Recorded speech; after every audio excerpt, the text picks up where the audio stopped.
Hello, Day of Security. I'm Kelly Tebow, the Executive Director and Program Director for Day of Security. I am super excited to kick off this day, and we're going to have a great day full of talks and interesting information. I'm going to share a short video with you, and then we will go over to our opening remarks and our keynote.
Good morning, Brenly. How you doing? Hey, Deidre, how are you? Good to see you again. You as Hello. well. Sorry about that. Hello, Day of Security crew from around the world, wherever you are. Brenly and I happen to be out in San Francisco Bay Area, and so it's morning time for us. And as we know, many countries join us, right, Bren? That's right, 52, our last virtual Day of Security. I love it. I love it. I think we should take a few minutes, Brenly, just to talk about why we do Day of Security before we kick off this wonderful conference and before we announce our keynote. You know, for what are we? You're going to talk about our past amount of years, but for me, and I know you share the same, getting career development is really hard to do, getting that experience. And public speaking just really amplifies career development. And we've seen it now for the last 5 or 6 years. So for all of you joining us for the first time, I guarantee you that if you get on stage, submit for a CTF, and you get on stage, you will find your career soaring very soon, because it very much so impacts, never mind the relationships we make, right?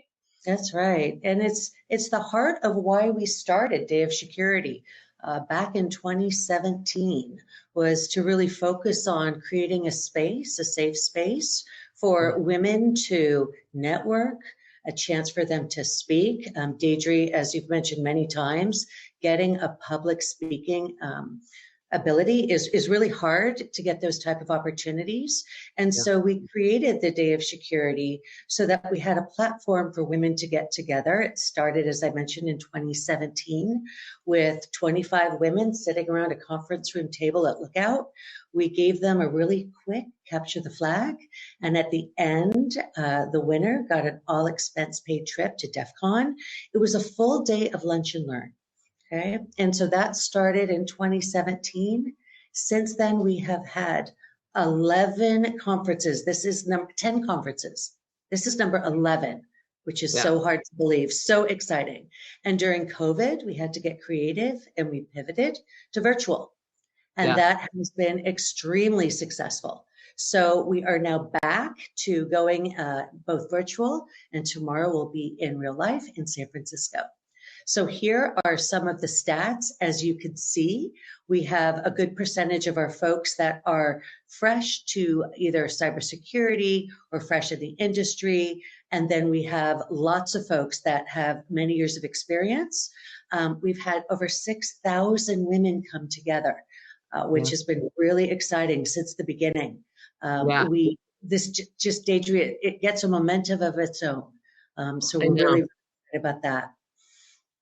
I'm Yeah. super excited about the fact that May is India, which for everybody to understand, that means all speakers are in country. Yeah.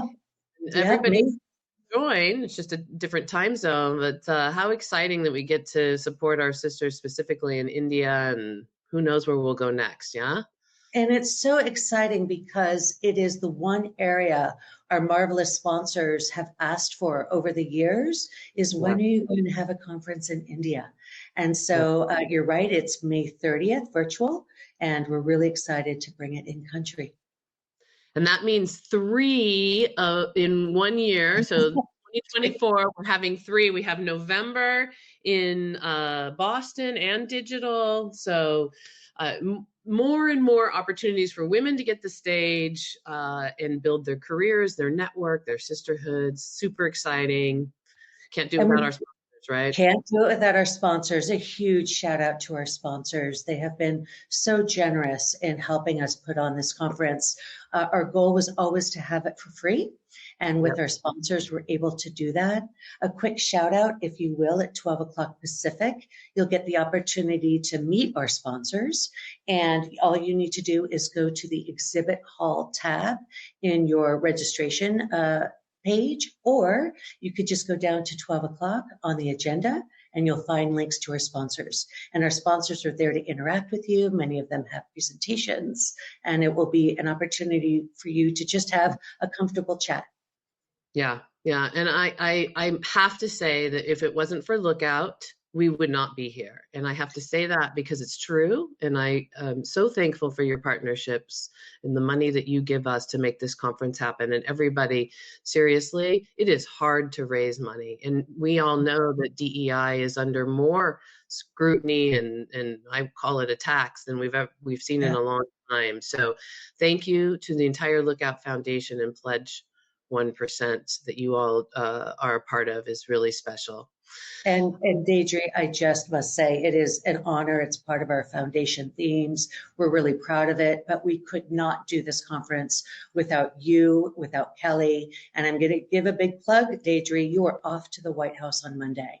So you are really breaking all of the ceilings everywhere around us. And congratulations on that huge, huge accomplishment. Yeah, together we will make a difference, and we are. And yeah, I'm going to the White House. I want protections for us all, certainly for those out there fighting every day that we don't have. So let's give a quick, here's how to get the best out of your day, everybody. We've got lots of tracks. You can pick your tracks. You can go in and out of them, network with your peers, and of course, visit the sponsors. Brenly, how do they visit the sponsors at 12? Let's just be very clear how to get there. Yeah.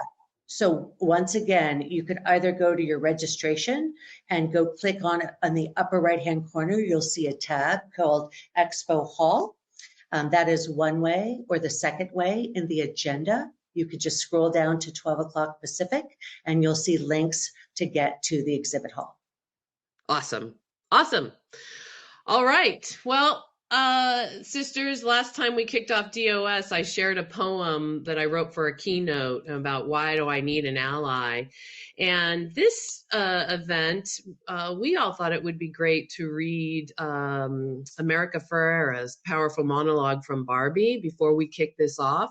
There's a lot of challenges out there for us all, and we know some of them are barriers and some of them are, in our way so often we can get down. And so I want to say to all of you that we're one team. We're here for you. Anybody struggling right now with what's happening out in the world, with the financial economic changes and how that's impacted jobs, we are here for you. You can reach out to me. I know you can reach out to any of us, but specifically I want to say you can reach out to me. So as I read this poem or this monologue, I say to you all, we are strong together and we're getting stronger.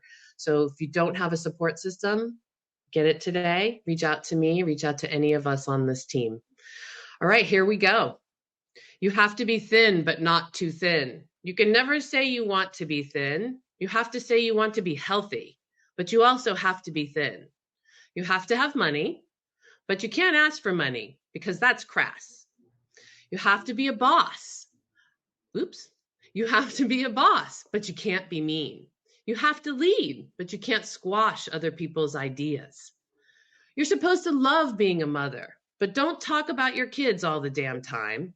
You have to be a career woman, but also always be looking out for other people. You have to answer for men's bad behavior, which is insane. But if you point that out, you're accused of complaining. You're supposed to stay pretty for men, but not so pretty that you tempt them too much or that you threaten other women, because you're supposed to be a part of sisterhood. But always stand out and always be grateful, but never forget the system is rigged. So find a way to acknowledge that, but always be grateful.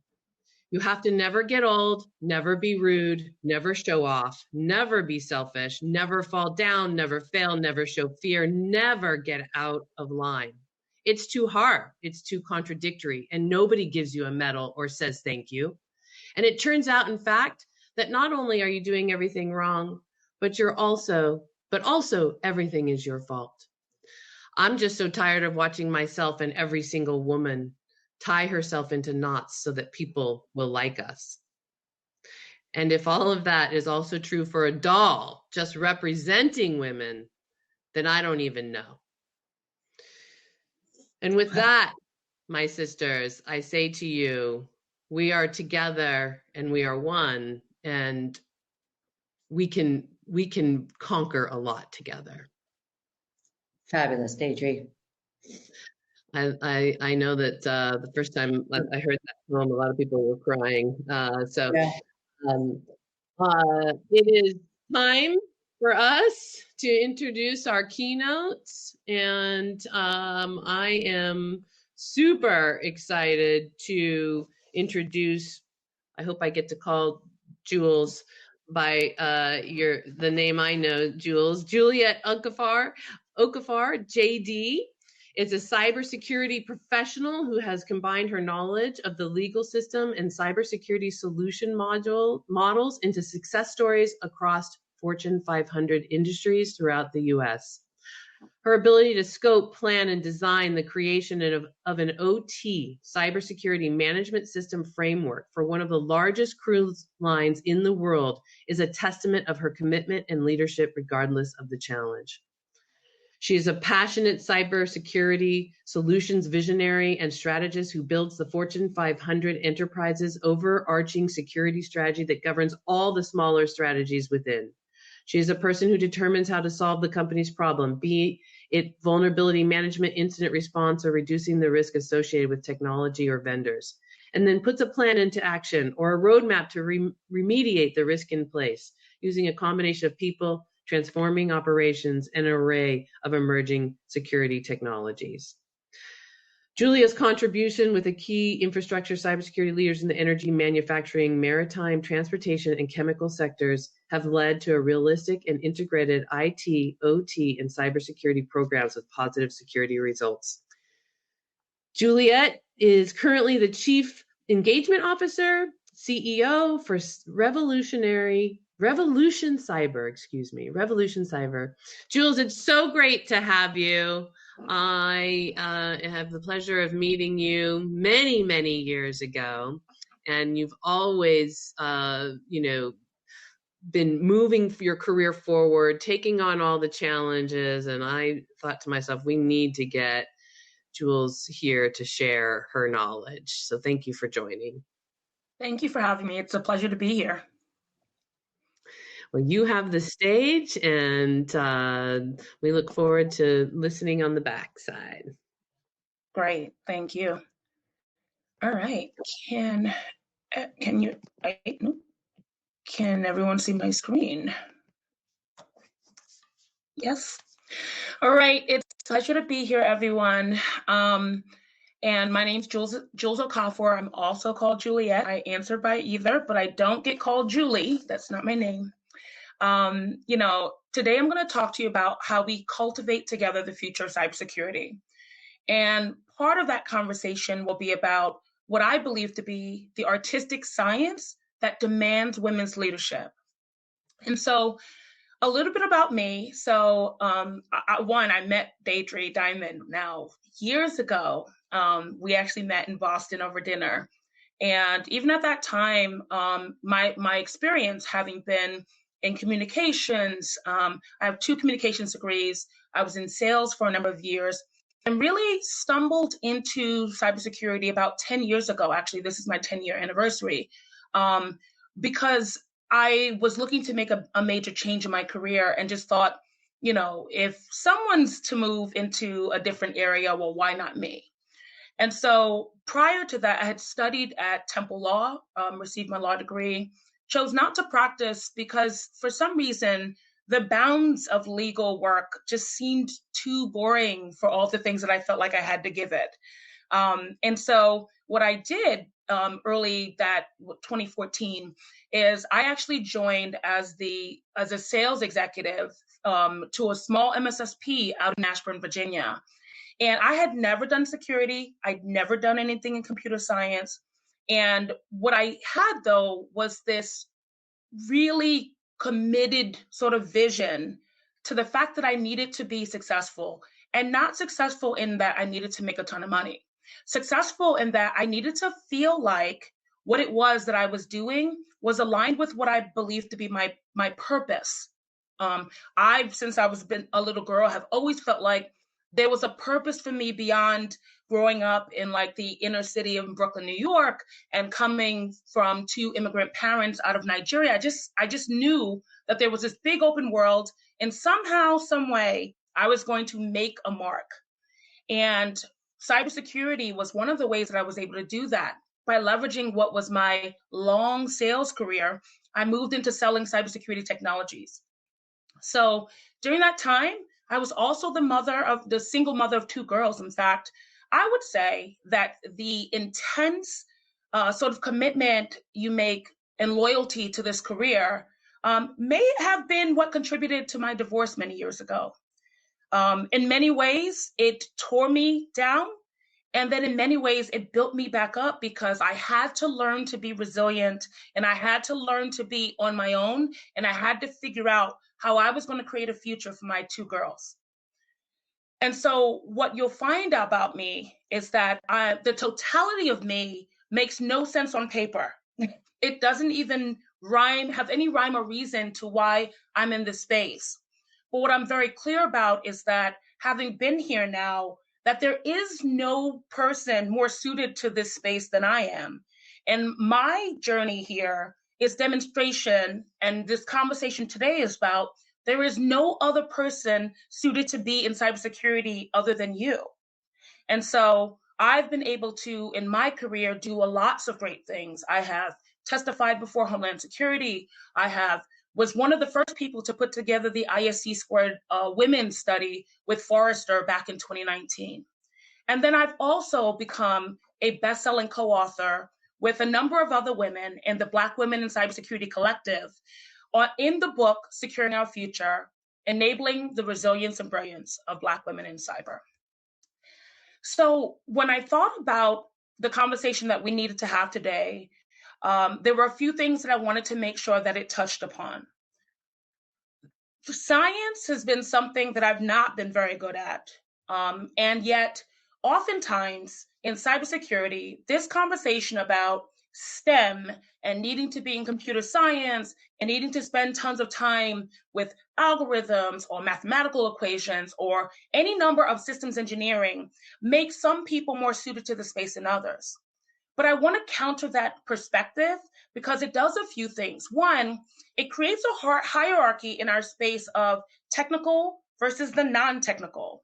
And almost always, women are described as non-technical, even in roles that they've learned on the job that are quite technical, but are not seen as successful or contributing to the overall success of a security operation. I've also found, and I want to talk through what I believe is the silent cry for women's leadership. Many months ago, actually, I started to become an executive career coach. And one of the distinctions between my female candidates and clients and my male candidates and clients, men are willing to ask for more money, They're very willing to push against the ranges that are provided to them. They maybe 2 to 3 times more than women will apply to roles, whether they're qualified or not. And then also, many of the women candidates that I worked with were very reticent to apply for jobs that were stretch roles that maybe they hadn't done before, but could essentially on paper qualify for.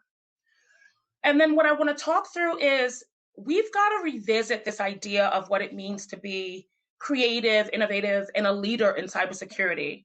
Because again, I do believe that there are many more of us ready to take on what leadership means than we give ourselves credit for. But more importantly, there are many more women that are coming after us that need us to lead so that we invite more of them to the conversation. What I want to talk through first is this idea of cybersecurity and technology. I wanted to balance this keynote really with both stats that support a lot of what it is that I believe to be true, with my own experiences that I know to be true, that are proven, and that I have made my mission to use as combat for what I believe is this battle that we've got to wage.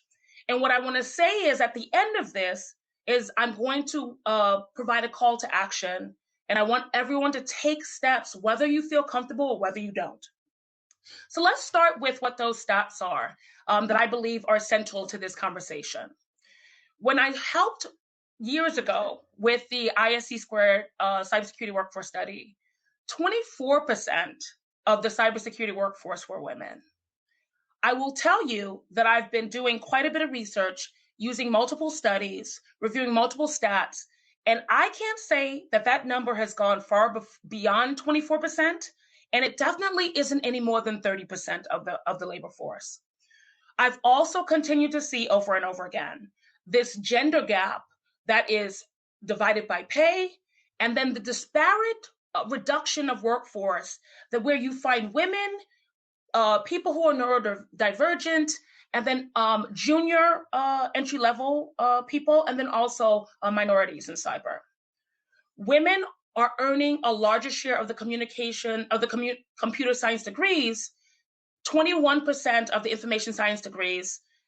This was back in 2021, and yet still constitute only 24% of the cybersecurity workforce. Here's what I'll tell you.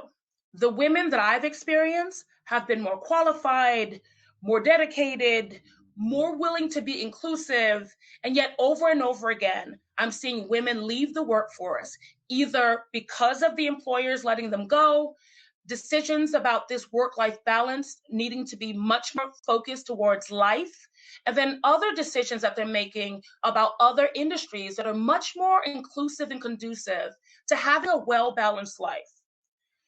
What I also know as a Black women-owned business is that it is harder for us to gain access to funding. It is more difficult for us to land major clients. It is also more difficult for us to build sustainable businesses beyond a few initial employees.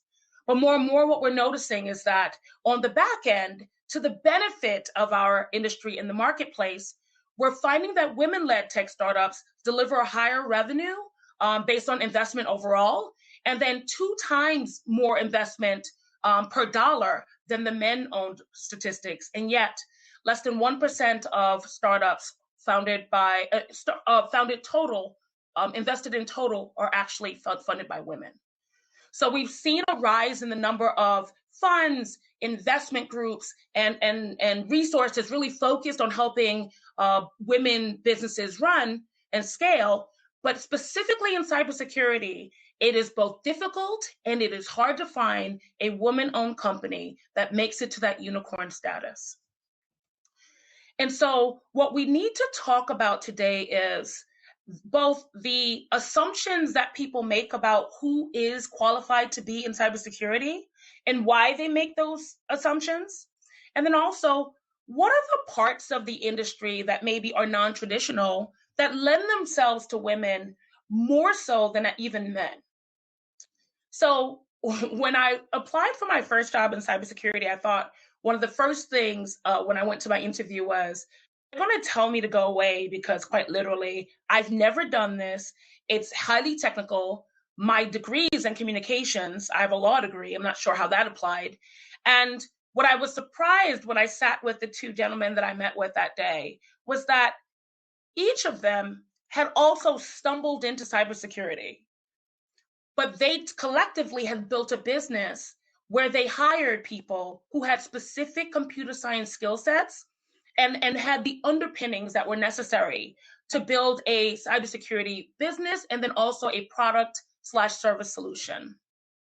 So I believe today that cybersecurity, of course, is a STEM area. I do believe, quite honestly, that there is a number of proof and reason to support this idea that having a computer science degree is, of course, of benefit. But what I also want to state is that there are foundational technologies and methods that underpin cybersecurity that can be learned on the job. It's not something that you have to go to school for. And so sometimes what we see in the gatekeeping is if you don't have the CISP certification, if you don't have the Security Plus, if you don't have a cybersecurity degree, or you don't have a computer science, you're not welcome here. Now, for me, some of the tools and the technologies that I had to learn in order to be more useful and helpful and actually participate actively on the technical side was some areas of cryptography. I had to learn a lot about vulnerability management. I had to learn very specifically about analysis and security operations. Why? Because one of my first jobs was selling security operations to global companies. And what I had to do was sit inside of a SOC, and I did it for like 6 hours a day. And I peppered the analysts with questions, and I read over the reports with them, and I asked them questions about how they found information, what books did they read. And I taught myself what I know in cybersecurity today. And I would argue that I could run circles around any technical person that I might be able to find in specific areas. It is important as a science that we bring people in that have logic and precision. It is very important that we find people who are tremendously analytical, who can break down very complex topics, and they're able to look at technologies, build new technologies. There's a level of rigor that we need as we think about the future of our digital systems. But if you're in cybersecurity at all, you know that there were a bunch of people prior to you who weren't as rigorous, definitely don't demonstrate logic, and were very imprecise in the way they built this out. So as I started to think about even how clunky the systems are and how hard it is to use things, I thought to myself, what are the kinds of things that cybersecurity professionals and this industry does not talk about? And what we don't talk about, the fact is, cybersecurity is a hybrid industry. It is both a science and it is also an art. And here's why. You can have the best laid plan to build out a MDR solution or an XDR. You can want to build the perfect penetration test. And yet, if you have no understanding of how to leverage what you're seeing with you that is dynamic and changing to pass beyond systems, if you can't sit in the role of a hacker and think about how they might use gaps to exploit particular solutions, it doesn't matter how much you know, how many certs you gather. I often find that women, more than any group, will spend thousands of dollars on career courses, thousands of dollars on certifications, thousands of dollars on ensuring that they are ready to go to the table the minute that they're asked. And yet here's the challenge. Once they get to the table, without the art of their experience, without their intuition, and without empathy, a lot of what it is that they've studied that can't even be properly applied. So what I always tell the women who I coach is, you need to let the market tell you no. Because from what I've experienced, and I have 2 degrees in communication, I have a degree in political science, I have done artwork. I used to write poetry in college. One of the biggest things that I found to crystallize my success was learning the technical and then communicating very simply the complexity of what it is that I was suggesting be done. So the science of it, and let me give you an example. Going aboard a ship like I did for one of the largest cruise lines, we hired 2 program managers, both extensive degrees, 20 years experience, formerly in OT ICS systems. 2 of them were unable to put a plan together to do this. We had to, in 2018, go onto 3 ships, assess each of the ICS systems, interview all of the engineers and the technical crews, interview the captain, and we had to do a few things. One, the ship had to leave exactly on time, or it would cost the company money, and that was not something that they were willing to do. We could not have people talk to us if they weren't on a break and did not volunteer to meet with us. We had to talk to maybe dozens of crew from different countries, different cultures, different languages, and we had to pull all of this information back to assess the risk, to communicate what we thought those risks were to executive leadership, and then to build a world-class training program still used at that company today. We had to do this in 3 months. We'd hired 2 program managers. Both unfortunately failed, and some of it was internal and some of it is external reasons. And I, having been the salesperson where I was getting on the receiving end of the screaming, I decided that I was uniquely suited because I knew what the drivers were. I understood exactly what they were looking for in the outcomes. I led a team of 8 men, went to the Bahamas, conducted the assessment, wrote the report, presented to the executives, created the policies, and then we actually worked with them to implement that training program. There was nothing in there that I did that was truly science related. The biggest skills that I used, listening, I'm a lawyer, asking the right questions, I'm a communicator, translating the information I received into actionable roadmaps. The success of the project, of course, the 8 gentlemen that I went with, of course, their ability to do the actual work mattered. But on the entire team, who was the most crucial role that had to be successful? It was both me as the leader and it was me as the artist, the person who could pull it all together. And so I welcome cybersecurity for women who are great communicators, for women who are wonderful debaters, for women who are former chefs. In fact, one of my closest friends is a former chef. Those who have music ability, those who have the ability to negotiate. There is no gatekeeping in this space because everybody should be welcome, because anybody who I've seen succeed has done it on the art side and not on the science side. In fact, I'm starting to see trends where security teams are being fired and replaced with outsourced talent. Over and over again, we're seeing the growth of AI, reducing the need to repeat tasks and reducing actually the importance of both GRC and security analysts. The one thing I'll tell you that cannot be replaced inside of an organization is humanity. The other thing that we will always be ahead of because we are naturally predisposed to it is problem solving and innovation. I have had the opportunity to work with a series of great women, Deidre Diamond being one of them. But there are too many women that I've met who I am in awe of the way that they see a problem, build a team, and then set about getting it done little by little, one by one. And so what the best teams, the most high-performing teams need women. Innovation doesn't happen from people who look and feel the exact same. So why do we expect that to be something that repeated produces a different result? I believe that's the exact definition of insanity. And I would argue that in security, we're insane because we keep a group of women constantly beneath their peers, we demand of them that they give up their lives, their time, their children, their pets, their families. And then we put them in an environment like a cooker, and then we tell them that they must succeed, and if not, we lay them off. We are insane people. And you don't ask insane people to lead you into the future.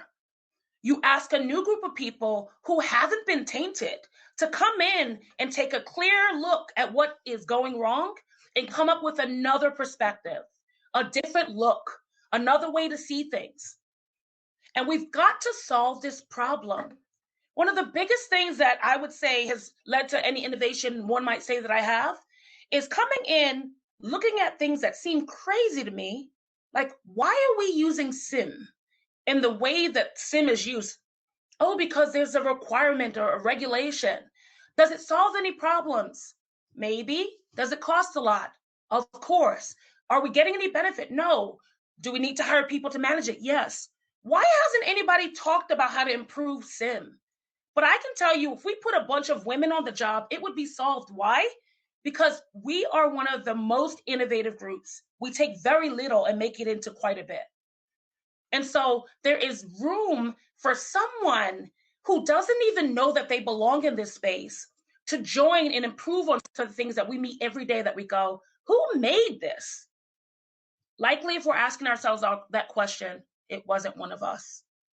So I want us to continue to think through some of the innovation and some of the people that you may already know that have innovated and have gotten us to where security is today. The ladies, the women that I've mentioned here, starting with Radia Perlman, she's known as the mother of the internet and is the first person who invented the STP. And we all know that protocol is the basis for a lot of the work that we're all doing in cybersecurity. Whitfield Diffie and Martin Hellman, they partnered on building some of the early stage public cryptography. And if you've done anything in the world of cryptography, there have been many advances since the beginning, but to know that it started with a woman should let you know that you don't even have to come into the space and know exactly where your end is going to be. All we ask is that you join, start with an idea, test it, and allow the market and the industry to continue to improve upon it. Shafi Goldwasser is a pioneer and also in cryptographic work. She innovated the zero knowledge proofs, ensuring that privacy would be provided in on sea, on water communications. Parisa Tabriz, who led Project Zero at Google, she was known as the security princess, and she is known as security princess. She was one of the leaders for a top team of security analysts who were tasked with finding zero-day vulnerabilities. And as we know, Google remains an innovator in the cybersecurity space. And Parisa was one of the women who made her mark, at that time. Katie Masuris, she's the founder of Luda Security, former Microsoft. She was one of my first clients when I began Revolution Cyber. Katie is one of the people who sees a problem and runs towards it. She is one of the people who is driven to work on behalf of other women and has dedicated her whole company, her investments, her personal money to ensure that women like you and I she doesn't just say that they need to do better. She puts her money where her mouth is to ensure that they actually do better. She's also one of the first people to work alongside the DoD and build out the bug bounty program for the federal government. It was the first of its kind. When each of these women went into the technologies and solutions that they built out, and when they started their companies, none of them knew the impact they would have. But I can assure you that each of them thought, well, if not me, then who? And if it can be him, then it can be me. And that is the only thing required for women to be innovative in this space. We just have to trust ourselves that what we bring to the table is enough, full stop, period. And I'll also tell you that innovation requires that you maybe not be as likable. I'll tell you, not everybody likes me, and I'm okay with that. Here's why. Because the people who know me, the people who I've worked with, those who understand what it is that I am trying to accomplish for them, they're not seeking to be liked or to like me.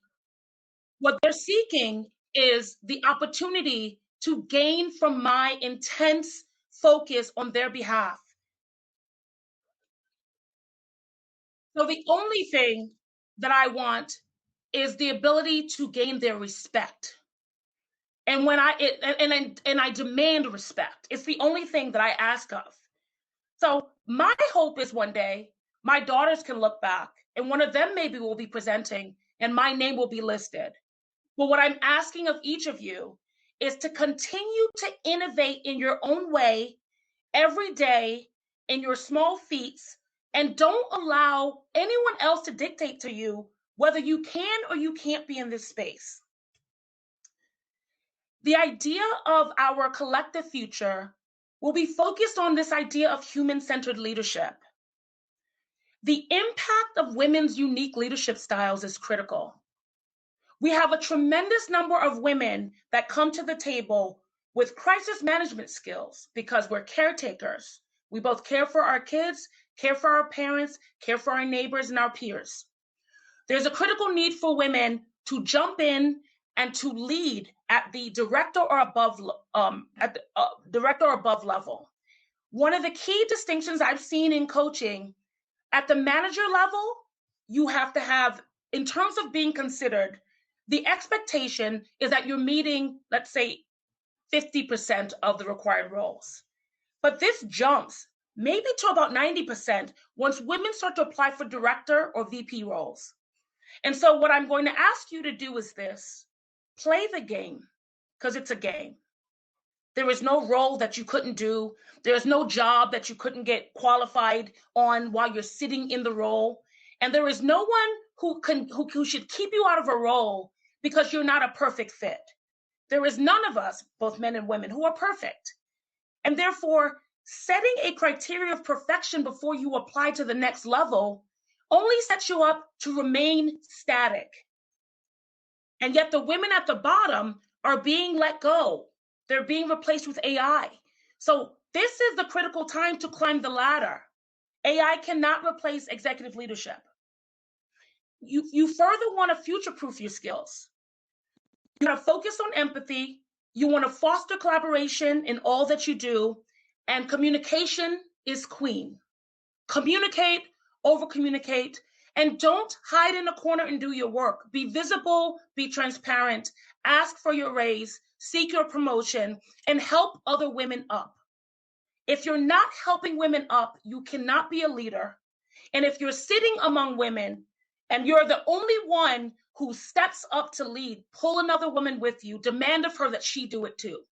We cannot allow another poll, another statistic, another study at 24%.